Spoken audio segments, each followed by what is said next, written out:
Bonjour à tous, bienvenue. Le Conseil de l'Entente a un nouveau secrétaire exécutif. Il s'agit de Marcel Amontano, l'ancien ministre des Affaires étrangères.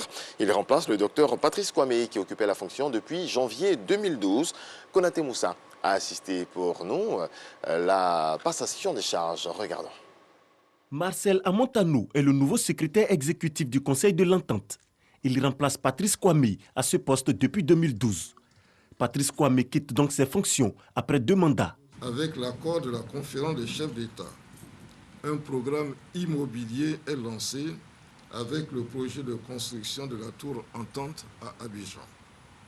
Le partenaire du Conseil de l'Entente pour ce projet est la Caisse générale de retraite des agents de l'État, la CGRAE, en Côte d'Ivoire. Le Conseil d'Entente détient 51% du capital de la société de projet mise en place et la CGRAE 49%. Le coût du projet est estimé à 49,6 milliards de francs CFA. À ce jour, le financement est bouclé. Ancien directeur de cabinet du chef de l'État et ancien ministre des Affaires étrangères, Marcel Amontano traduit sa gratitude au président de la République. Il s'engage à rehausser l'image de l'institution sous-régionale. Je voudrais également remercier les présidents des pays membres qui ont bien voulu accepter la proposition du président Ouattara et m'accorder ainsi leur confiance. Nous allons nous employer à relever les défis futurs au bénéfice des pays et des populations du point de vue de l'amélioration de leurs conditions de vie. La passation entre les 2 personnalités s'est tenue en présence du ministre en charge de l'intégration africaine. Alcide Djedje adresse ses félicitations au secrétaire exécutif sortant et ses encouragements au nouveau. Monsieur le ministre Marcel Amontano, nul doute que vous réussirez brillamment à assumer vos nouvelles et exaltantes responsabilités à la tête du Conseil de l'Entente. Au moment où vous prenez fonction, les attentes des chefs d'État et de gouvernement du Conseil de l'Entente pourraient, à mon sens, se résumer en 3 principaux points. 1. Trouver des solutions aux questions complexes de coordination et d'harmonisation des politiques régionales en relation avec la CEDEAO et l'UEMOA.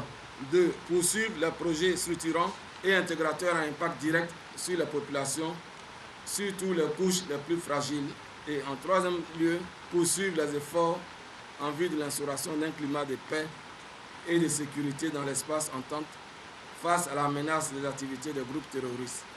Le Conseil de l'Entente a été créé en mai 1959. Sa mission, promouvoir l'intégration économique, politique et culturelle entre les États membres. Aussi, assurer la paix, la sécurité et la stabilité. En bref, en République démocratique du Congo, déjà bénéficiaire depuis le 6 décembre 2021 d'une mesure de liberté provisoire, Vital Kamerhe, ancien directeur de cabinet du président Félix Tshisekedi, est désormais autorisé à quitter le pays. Il s'est envolé lundi dans la soirée vers l'Europe. Selon Billy Kambal, secrétaire général de l'UNC, son parti, c'est pour des raisons sanitaires. Vital Kamerhe a été condamné pour détournement de fonds publics à 13 ans de prison. L'incendie est désormais éteint au Parlement sud-africain. Le feu avait repris lundi après-midi, provoquant de nombreux dégâts. Puis, il a été maîtrisé dans la nuit. L'Assemblée nationale a été détruite, tout comme l'ancienne chambre, bâtiment originel qui remonte à la fin du 19e siècle. On ne connaît pas encore les causes du sinistre, mais l'unique suspect a été présenté à la justice ce mardi 4 janvier 2022. Et puis on termine avec du football CAN 2021. Jour J-3, tous se mobilisent aux côtés de leurs équipes nationales. Les éléphants ont également du soutien. Un concept dénommé « Tous derrière les éléphants » vient d'être lancé par la FIF, Fédération ivoirienne de football. Les supporters ont été reçus par le ministre de tutelle. Konaté Ngamblé nous en parle. À 5 jours du début de la Coupe d'Afrique des Nations de football 2021, le ministre de la Promotion des Sports et du Développement de l'économie sportive, Paulin Claude Danho, sonne la mobilisation autour de l'équipe nationale. À cette occasion, le premier responsable du sport ivoirien avait à ses côtés le président du COCAN, François-Albert Amicha, et son conseiller spécial, Jacques Anouma, Claude Zito, représentant le comité de normalisation de la FIF et les membres du comité national de soutien aux éléphants. nos athlètes doivent sentir que toute la nation est mobilisée derrière eux.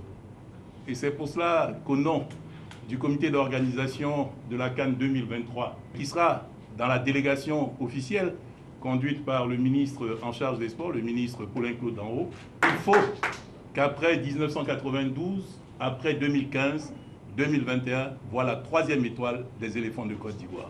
Le moment est venu de faire revivre la devise nationale. C'est le leadership du président Alassane Ouattara. C'est dans l'union que nous devons avancer. La FIF, aux côtés du COCAN, aux côtés du ministère, avec le CNSE, ensemble, pour booster nos éléphants. Et ce que nous attendons de nos compatriotes, mettons-nous ensemble.